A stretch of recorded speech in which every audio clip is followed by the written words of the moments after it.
大家好，我係蛇王，老細好似好中意我拍嘅片，佢話所有店都要介紹一次，咁我今次就嚟到福田口喎，方便你都方便我。經常上嚟嘅朋友應該都知道呢個湯奇，喺佢右手邊嘅元龍村入邊就可以見到我哋牙煲，行到嚟你就可以見到我哋嘅招牌惠港口腔，惠港口腔，惠港口腔。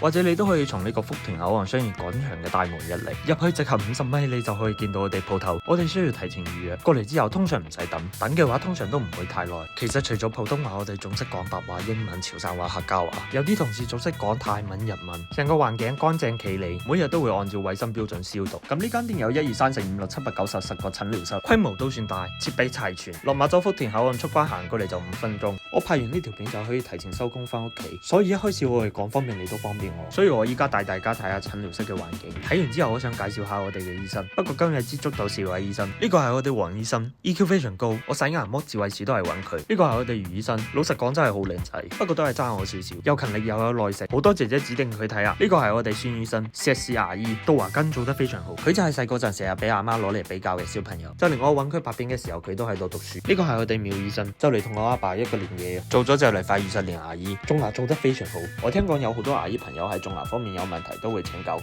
其實仲有幾個中山大學畢業嘅牙醫同埋碩士牙醫，真係好彩今日休息咪翻工，咁我可以早啲收工。仲有一個我哋嘅目標係公司嘅。其他冇咩好介紹噶啦，早啲收工。好啦，揸車翻屋企，下次見。如果有下次嘅話。